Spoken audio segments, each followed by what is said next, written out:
Ya, Assalamualaikum warahmatullahi wabarakatuh. Allahumma sholli ala sayyidina Muhammad wa ala ali sayyidina Muhammad.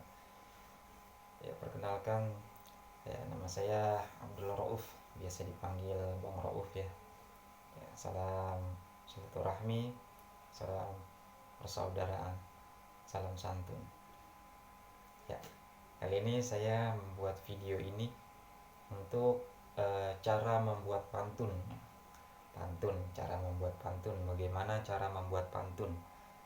Ya, karena pantun ini berasal dari, kalau tidak salah, berasal dari sastra peribahasa, sastra bahasa ya, sastra bahasa Melayu. Pantun kalau tidak salah, mohon dikoreksi. Ya, kali ini saya akan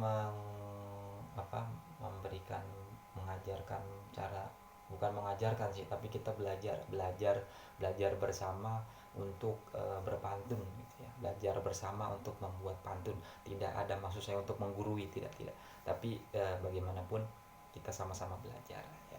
Jadi pantun ini sebenarnya, pantun dibilang gampang ya gampang, dibilang susah ya susah ya. Apalagi di Indonesia ini termasuk pantunnya sudah tidak asing lagi di telinga kita. Dan alhamdulillah pantun-pantun kita ini bertahan sampai sekarang, alhamdulillah. Sini saya hanya ingin memberitahukan ataupun mengajarkan caranya berpantun agar enak didengar dan pas didengarnya, dari kalimat-kalimat sampai isinya. Pantun itu ada 2 bait, ada yang 4 bait. Isinya itu AB AB gitu. Pantun AB AB gitu. Jadi pantunnya ini bersambung atau berhubungan dengan kalimat di ujungnya, seperti halnya nasi. Kalimat pertama, bait pertama itu nasi, bait ketiganya sama juga ujungnya empat, ujung keempatnya si juga, jadi berhubungan, uh, pas gitu, antar ujung ketemu ujung, jadi enak didengar kalimatnya. Nah, contoh, kalau sering kita dengar ya, berakit-rakit ke dahulu, berenang-renang ke tepian, sakit-sakit dahulu, susah-susah dahulu, bersenang-senang kemudian. Itu pantun yang ketemu. Juga memang pantun ini Betawi ya khususnya, dibilang gimana ya, banyak seniman ya yang udah membuat buku pantun Betawi, udah kekinian dibuat buku, udah banyak juga yang bisa pantun gitu. Tapi mohon maaf, itu bukan saya yang membuat, karena memang dari orang tua saya, almarhum Bapak Dumyati atau Abih Kidung yang biasa disebut, itu memang pantunnya itu tidak bisa ditulis ataupun tidak bisa dicatat, karena memang ya wallahu alam, nggak tahu gitu kenapa. Karena dia bisa cuma nanya, ngelihat situasi, ngelihat kondisi, barang yang ada di depan itu jadi pantun gitu. Jadi sebenarnya pantun itu kalau kita dengar di TV ya, Bang Sapri contohnya, almarhum Bang Sapri ya, yang sudah menghibur kita seluruh rakyat Indonesia dengan pantunnya. Semoga pantunnya selalu diingat, terhibur, dan semoga menjadi pahala. Semoga jadi kuburnya menjadikan kubur yang rodoh min liatil jannah. Amin ya rabbal alamin. Nah, kita balik lagi cara berpantun. Kalau Betawi dari dulu, dari mualimnya, dari ustadznya, kiainya, habaibnya, orang-orang soleh, ketika dia mengajar di majlis taklim, ketika dia berceramah, pasti ada pantunnya, ya kan? Identik pasti ada pantunnya. Contoh, kalau uh, ulama-ulama, ustadz-ustadz dulu, kiai-kiai dulu, habaib dulu, selalu berpantun di sela-sela pengajiannya ataupun dalam mengajarnya. Contoh pantun yang dulu ya kan, seperti ini. Allahumma sholli ala sayyidina Muhammad. Ya Rabbi bil Mustafa balil maqasidana waghfir lana ma madha ya wasi'al karami. Jamaah ngikut, ya Rabbi bil, semua ngikut, dan jamaah nggak tahu nih kalau syairnya itu pantun gitu. Jadi contohnya gini, pantun yang memang tidak dikarang, tidak ditulis, tidak dihafal ya, tapi jadi pantun gitu ya. Buah buni batangnya sempal, ambil alu buat tunjangan. Cari bini yang setimpal, biar gak malu diajak kondangan.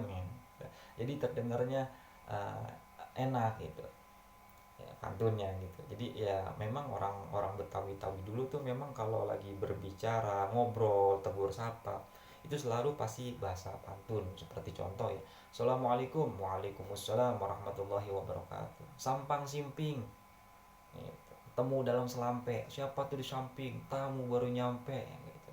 Ada yang juga dia bertanya, sampah, pengki lah itu siapa, aki-aki ya gitu. Jadi memang sudah berkecimpung di selalu berpantun gitu.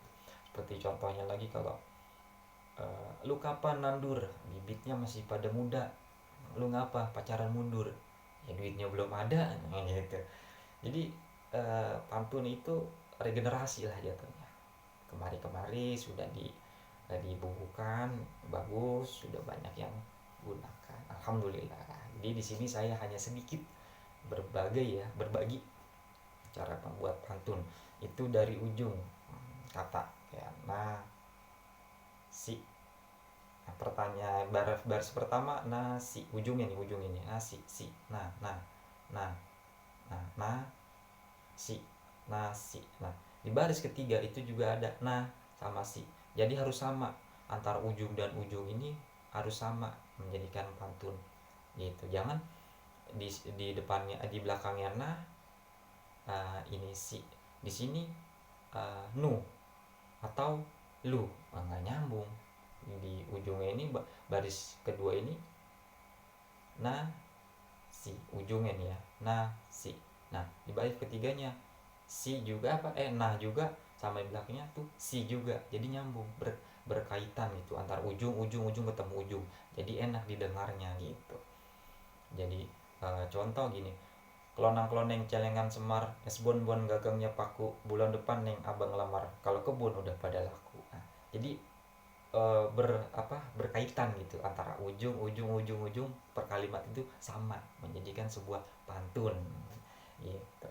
Jadi kalau pantun gimana ya, contohnya begini, ada nampan sama plastik, ambil benang sama peniti, aku tampan kamu cantik kayak Anang dan Asyanti ya. Jadi nampan, tampan ya kan, plastik, cantik ya.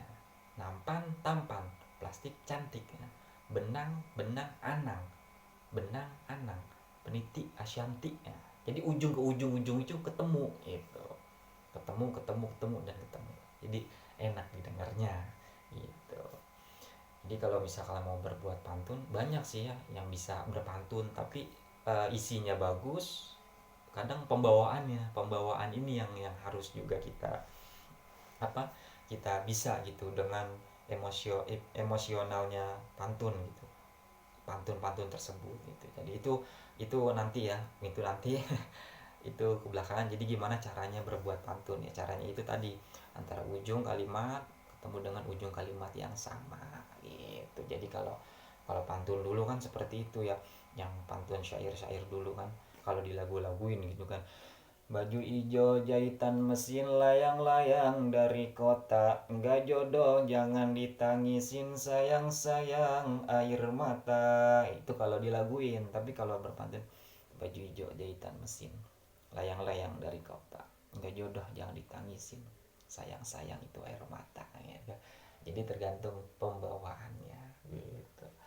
Sebenarnya sih ya kalau ingin berpantun gampang ya, gampang susah ya. Tapi kalau kita udah ketemu ujung-ujungnya, kita susun menjadi sebuah rangkaian kalimat, kata, dan ketemu pantunnya, itu akan enak didengar. Nah untuk pembawaan itu lagi bagaimana nanti ya, ini karena saya juga baru pulang gitu, jadi ya kita sama-sama saling belajar. Karena apa, karena banyak, ada sih beberapa yang nelpon, yang WA saya gitu, tolong bikinin pantun buat anak saya sekolah lah, saya nggak bisa gitu, bingung jadinya. bingung jadinya. Jadi di sini kita yuk sama-sama untuk belajar pantun yang harus bener-bener dilestarikan, pantun asli Indonesia nih. Jadi untuk lebih lanjutnya, kalau ada kekurangan dalam pengarahannya, arahan dari saya atau cara-caranya, silahkan di komen aja nanti di bawahnya. Apapun yang bertanya, apa tentang pembawaan pantun, bagaimana sih pembawaan pantunnya, biar enak didengarnya gitu. Nanti kita lanjutin lagi ya videonya. Oke, jadi saya cukup sekian ya. Mohon maaf kalau ada kekurangan kata-kata, bahasa atau yang tidak enak didengar. Sama-sama belajar, tidak ada maksud untuk menggurui ataupun mengajarkan ya. Salam santun, salam silaturahmi, salam persaudaraan. Assalamualaikum warahmatullahi wabarakatuh.